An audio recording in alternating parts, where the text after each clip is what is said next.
now, get ready to smile again with radio's home folks, Vic and Sade, written by Paul Wright.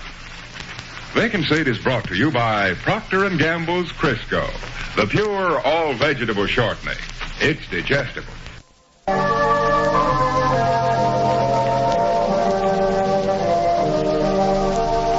Well, sir, Mr. Victor Gook has just arrived home from his day's work at the office as we join him at the small house halfway up in the next block now.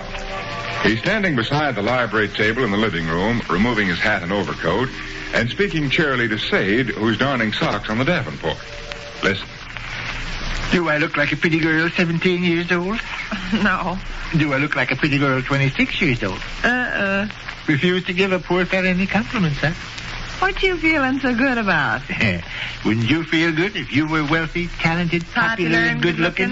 Yes, I sure would. You didn't get a raise in your pay, did you? Why, what an absurd fancy. Here, take my coat and hat in the hallway and hang 'em up. Well, I'll drape 'em over this chair for a moment. Darling little Russell can take 'em in the hallway. I have no idea where darling little Russell is. Out in the backyard. Oh. Exchanging insults with Heine calls. Yeah, I guess I did hear kids yelling a minute ago. Gee, I wish you'd tell me I resemble a pretty girl 26 years old. Oh, dear. Pretty girl 28 years old? Oh, goodness. Tell me what it is you got up your sleeve. You will sooner or later. Silliness is funny and all right, but why so long? You won't permit a fella to have any fun. No, I guess not.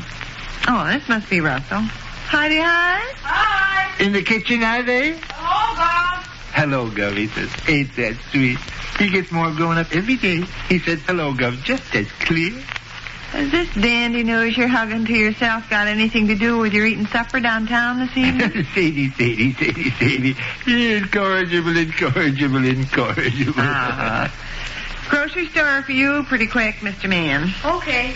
We're having supper by ourselves tonight, you and me. Eating downtown, are you, Gov? How dare you ask me a question like that? You're impertinent, sir. Take my hat and overcoat in the hallway and hang 'em up. Anymore, it's getting to where nobody would even consider hanging up their own hat and overcoat. Isn't he a wicked boy to talk to his parents that way? Yeah. I read in the newspaper about a case in Indiana where a boy... I think we've had enough from you, Russell. Okay. I don't like to crush his baby heart and make him feel so bad that he'll sob and cry, but at the same time, I feel I should be more strict and insist on obedience. Oh, Ish, Vic, you rattle on and on about nothing. What is it you got up your sleeve? When you telephoned this afternoon, you said you wouldn't be eating at home tonight. I suppose Mr. Buller was in town. Mr. Buller is not in wanted town. to talk Mr. Buller is not in town. And had invited you to supper at the Mr. little Buller is not Chinese in town. petite pheasant feather tea shopping. No. Oh, just like that brother-in-law, Miss Croucher's there on Mulberry Street she complains about. He's got to be funny man's all the time. Not just part of the time, but all the time. Putting lighted matches in the soles of people's shoes, coming up behind you and screaming, telling jokes, singing comical songs. Miss Croucher says an evening of it's enough to drive a person stark raving mad. And her and Mr. Croucher eat Sunday dinner there every other Sunday. Surely my humor is more subtle, rarefied, and piquant than that. Not much, no. Hello, Russell. Hello, Gov. You hung my hat and overcoat neatly in the hallway? Yeah. Good work. You may step to the pantry and help yourself to a level teaspoonful of powdered sugar. Oh, come on. Now get down to business. Where are you having supper this evening? That is a fair question and deserves an honest answer. I am dining at the Butler House Hotel. Oh? I am Fancy Vic Gook, the fashionable fop from Freeport, Florida. Are them important kitchenware fellas from Plant 26 or whatever it is back in town and you're supposed to entertain them? Nope. Oh, now don't start that laughing silliness. I can't help it, Dr. Sleet. Oh, my. Bluetooth Johnson sometimes gets to Grocery store for you, Mr. Blister. We're eating by ourselves. What would taste good? I always enjoy macaroni and cheese. Kiddo, here's the story. I laughed and acted asinine because this really amounts to a little joke on you. Joke on me? Uh-huh. Joke on me? Yes. Well, let's hear the joke that's on me. Bluetooth Johnson gets a great Quiet, Russell. Trot out the joke that's on me. Well, kiddo, I'm not the kind that makes the other fella eat crow, and I'm not the kind that rubs the thing in. But could you guess who's my host at the Butler House Hotel at supper this evening? No, who? Hank Gutstop. He's buying you a meal? He's more than buying me a meal. He's my host. And this is a joke on me? In a way, yes. I know a good joke on you, Russell. What's that? The Mississippi River goes past Minneapolis, Minnesota. Yeah, that's a dandy joke on me. No, kiddo, listen. Hank Gutstop got the job of house detective in at the hotel there. About 2 weeks ago, he I'm was hired. familiar with all that. He was here one evening wearing his duck hunter's cap and checkered vest. No, but listen. Well, where does the joke on me come in? Well, listen and I'll tell you.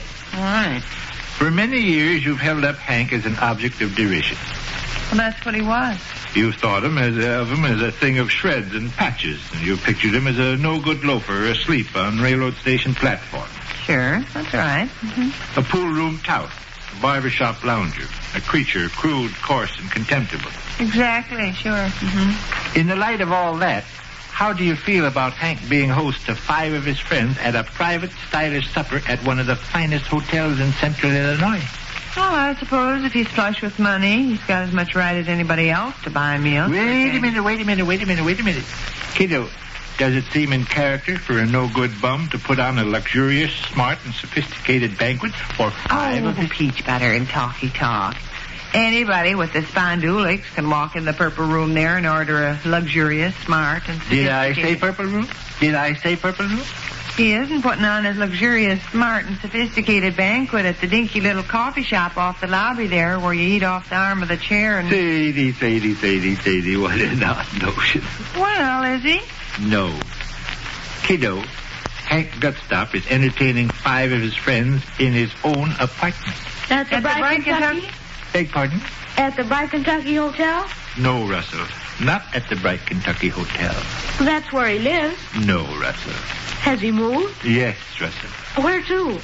The Butler House Hotel. Really? The Butler House Hotel. Hank Gutstop has apartments at the Butler House Hotel. And get this, friend. The bridal suite, no less. Oh. The bridal suite. Well, for mercy's sake. For mercy's sakes is right. The bridal suite. Here's the details of it, Sade. Yeah, let's have the details of it. As detective at the Butler House, the management felt that Hank should reside there. You see, he's supposed to be on call at all hours of the day or night. So at the management's expense, Hank's effects were transferred from the Bright Kentucky to the Butler House. Isn't that going up in the world? How did he rate the bridal suite? The management courted him there because it's so large and expensive it's too infrequently patronized. They have to have too much money, see? Most young married couples that stop at the Butler House don't feel like they can afford the price. So instead of letting it go to waste, the management has installed Hank. Does he have to pay any rent? Not a penny. Good. I had a little notion you'd be mildly surprised, Sade. Uh-huh. You'll eat your supper in the bridal suite this evening, huh, Gov? I'll eat my supper in the bridal suite this evening. Waiters, I expect, will bring it up. The head waiter will look in first. He'll have a bill of fare menu. Exactly. And he'll take our order. And then a whole bunch of waiters will wheel in little go-karts piled with rich food and silver platters. A whole bunch of waiters will wheel in little go-karts piled with rich food and silver platters. Who besides you is attending the banquet? A group of Hank's old comrades from the Bright Kentucky. Huh? Hank is not proud. Brilliant success hasn't turned Hank's head. The dear old chums he knew in lean times are welcome in his richly appointed bower. Stacy Yop, I suppose, and B.B. Baugh. Stacy Yop, B.B. Baugh, Y Skeever, Michigan from Michigan, Michigan, and even the old battered janitor and man of all work there at the Bright Kentucky. Pelter Unbleet. Yes, Pelter Unbleet. He, too, will be there. Poor soul.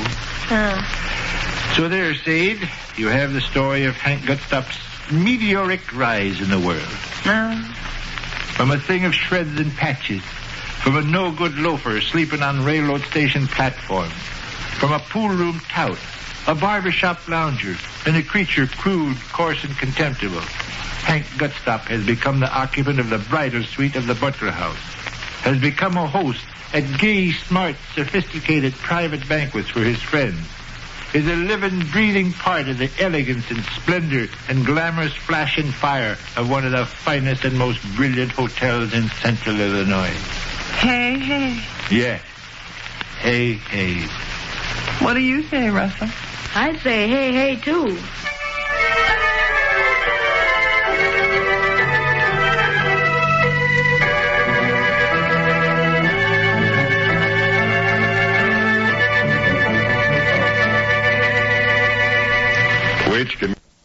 another brief interlude at the small house halfway up in the next block.